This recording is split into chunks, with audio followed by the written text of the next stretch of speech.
Picture the most beautiful chalice you've ever seen. Gleaming gold inlaid with precious rubies and emeralds, a masterpiece worthy of Renaissance royalty.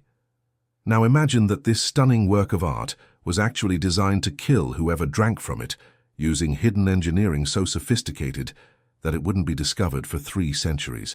In 1534, Duke Alfonso d'Este raised this deadly chalice to toast a wedding, completely unaware that his enemy had spent 2 years crafting the perfect revenge.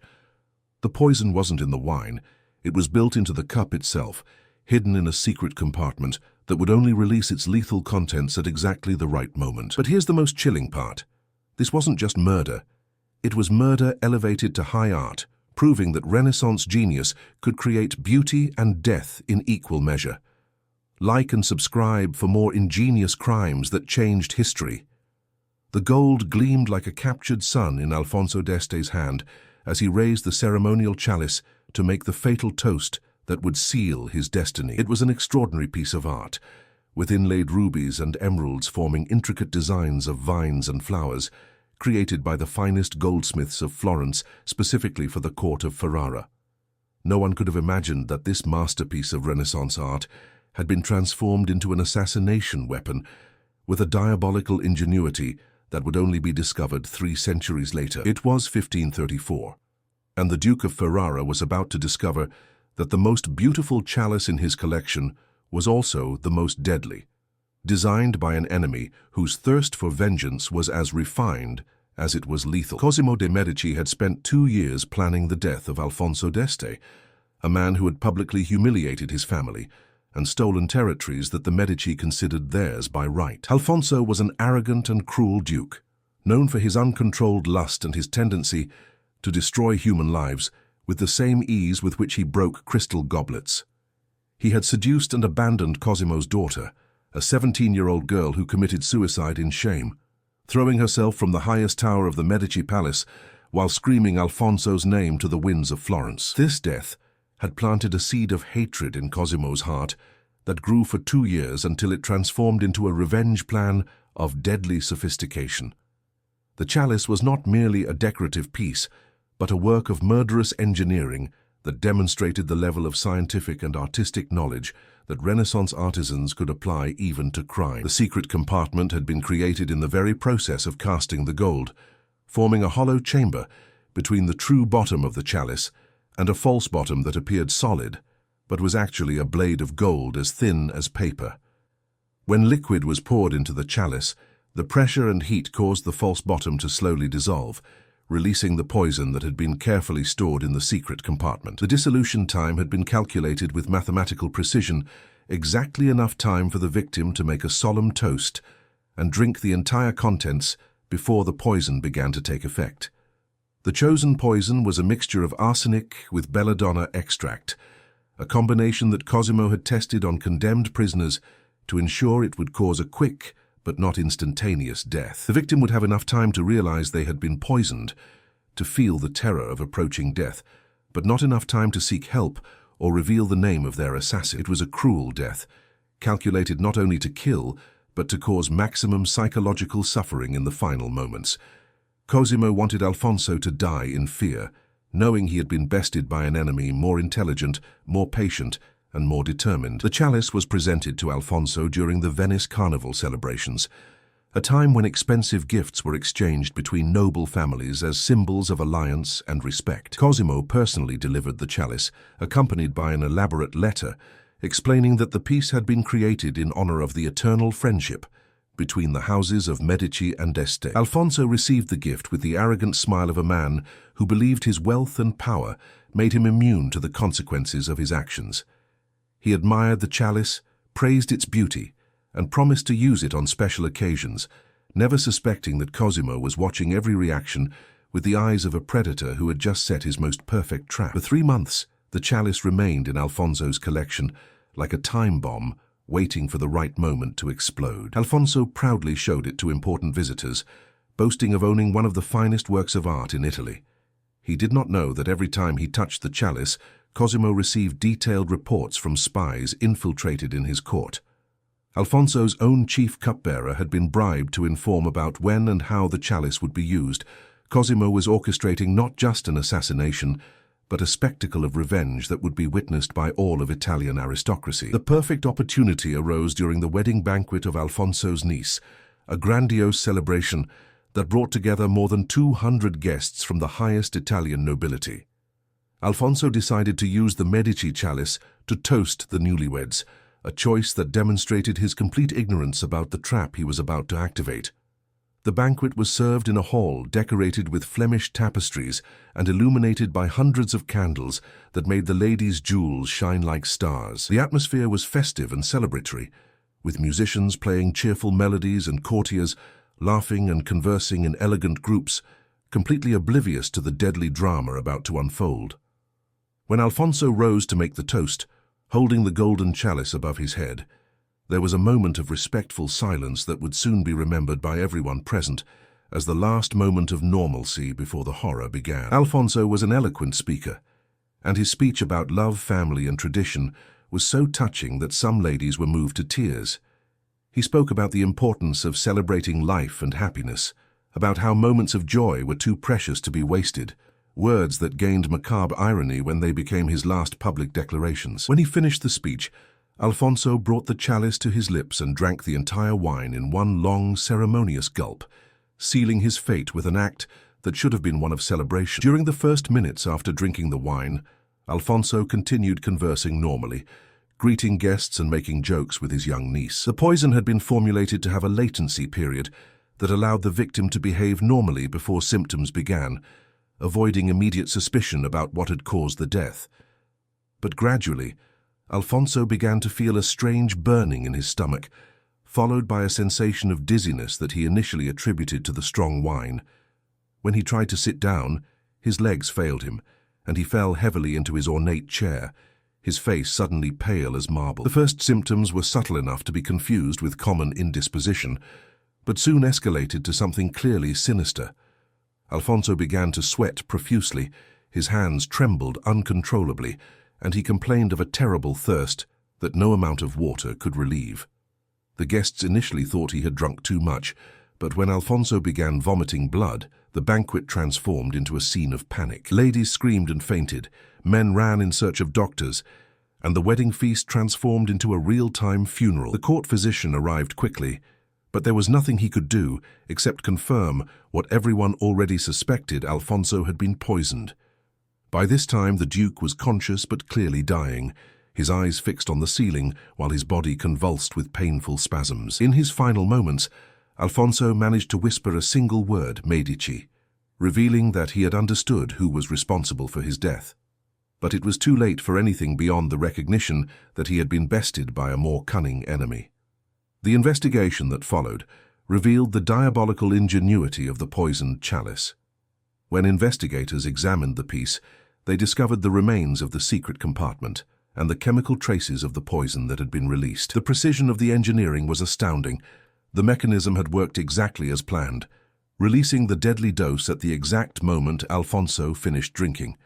It was a demonstration that Renaissance science could be applied to assassination with the same precision it was applied to art and architecture. Cosimo de Medici was never formally accused of the assassination, as there was no direct evidence of his involvement beyond the suspicious circumstance that the deadly chalice had been his gift.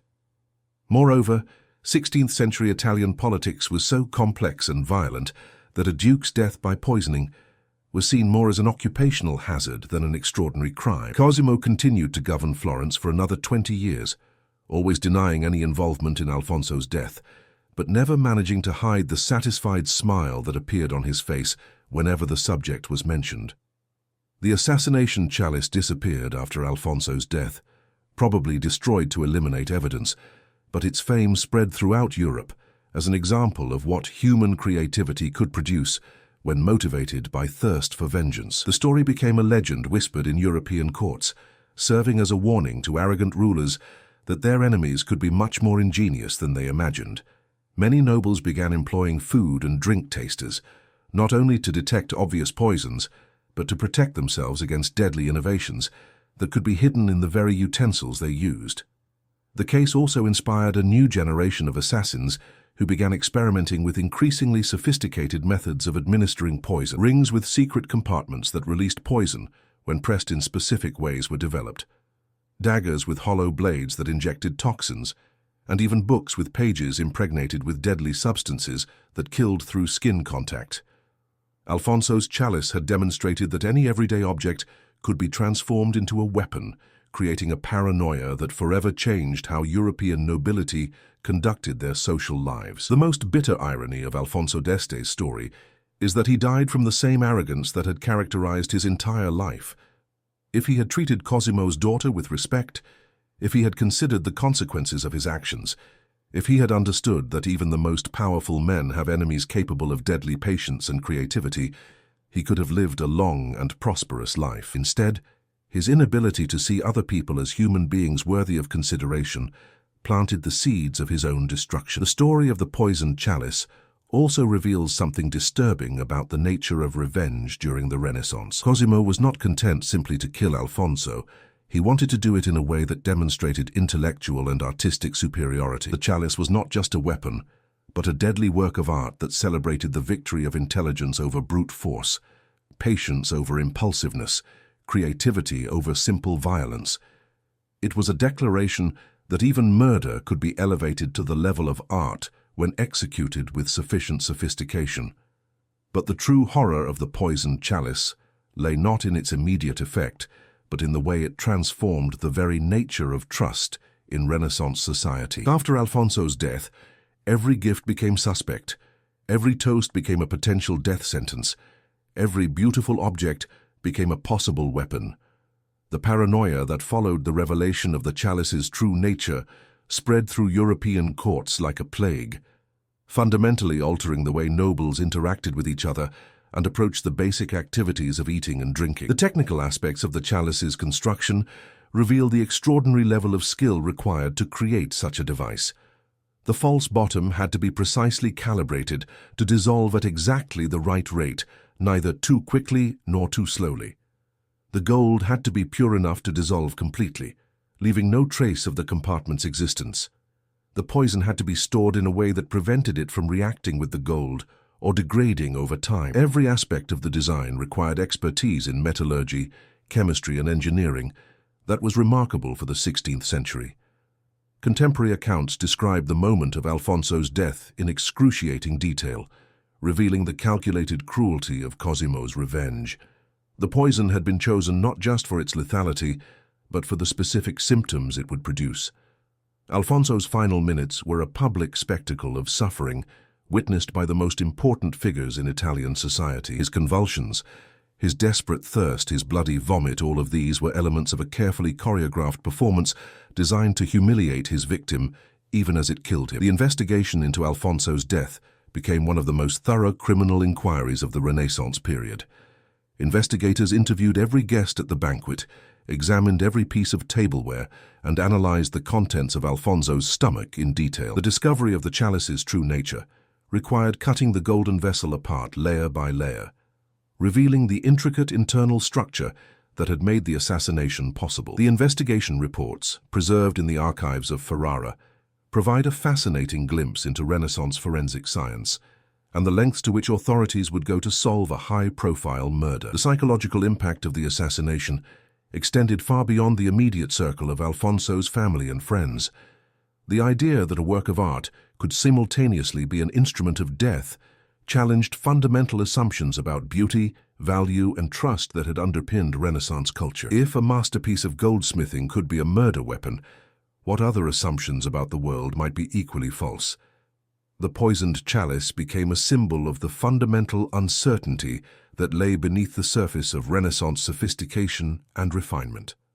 Cosimo's choice to use art as a weapon was particularly significant in the context of Renaissance culture, where artistic patronage was one of the primary ways that powerful families displayed their wealth and taste. By transforming a gift of art into an instrument of murder, Cosimo was not just killing his enemy, but attacking the entire system of cultural values that Alfonso represented.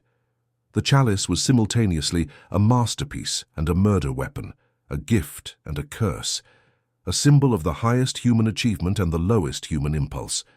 The story of the poisoned chalice spread beyond Italy, inspiring similar attempts at artistic assassination throughout Europe. French court records from the later 16th century describe several cases of suspected poisoned objects, including a mirror that allegedly killed through toxic mercury vapor and a painting whose pigments were said to be deadly to the touch.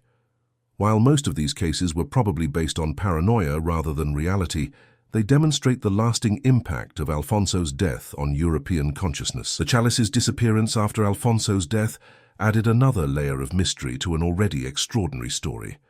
Some accounts suggest that it was melted down by investigators to prevent it from being used again, while others claim that it was stolen by agents working for other Italian families who wanted to study its construction. A few sources even suggest that the chalice was preserved as evidence, but later disappeared from the archives under mysterious circumstances, perhaps taken by someone who wanted to recreate its deadly properties.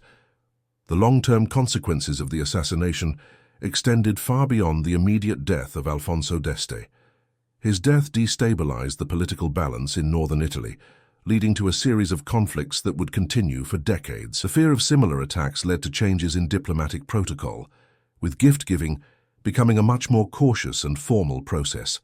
The paranoia about poisoned objects also led to the development of new technologies for detecting toxins, marking an important step in the evolution of forensic science.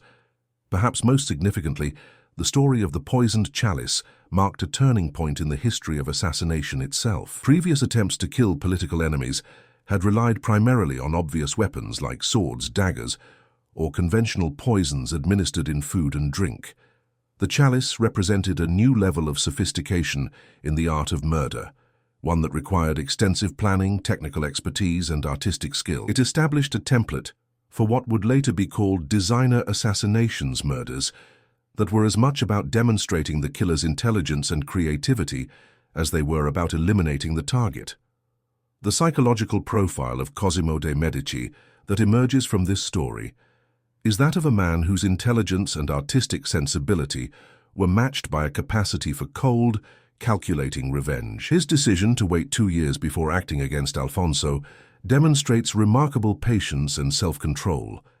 His choice to use art as a weapon reveals a mind that could find beauty even in destruction. His ability to plan and execute such a complex assassination while maintaining his public reputation as a patron of the arts shows a level of compartmentalization that was both impressive and terrifying. The moral implications of the story continue to resonate today, raising questions about the relationship between justice and revenge, between art and violence, between creativity and destruction. Was Cosimo justified in his actions, given the cruel treatment of his daughter? Does the artistic sophistication of his method make the crime more or less reprehensible? These questions have no easy answers, but they illuminate the complex moral landscape of Renaissance Italy, where personal honor and family pride often trumped legal or ethical considerations. The story of Alfonso d'Este and the poisoned chalice ultimately serves as a cautionary tale about the dangers of unchecked power and the consequences of treating other people as disposable objects.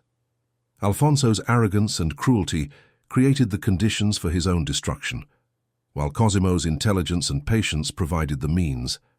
The chalice itself was merely the instrument through which deeper forces of pride, revenge, and justice played out their deadly drama. In the end, the most lasting legacy of the poisoned chalice may be its demonstration that human creativity knows no moral boundaries.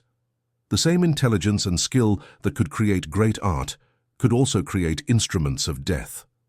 The same culture that produced Michelangelo and Leonardo da Vinci also produced assassins capable of transforming beauty into horror. The chalice stands as a reminder that progress in human knowledge and capability does not automatically bring progress in human wisdom or morality, and that the tools we create can be used for purposes their creators never intended. Today, when we visit museums and admire Renaissance art, we rarely think about the possibility that some of those precious pieces might have been created not just to celebrate beauty, but also to cause death. Alfonso d'Este's chalice reminds us that human creativity can be applied to both destructive and constructive ends, and that the line between art and weapon can be much thinner than we would like to admit. The story serves as an eternal warning that we must be cautious not only of obvious enemies, but also of apparently generous gifts that may hide deadly intentions beneath their superficial beauty.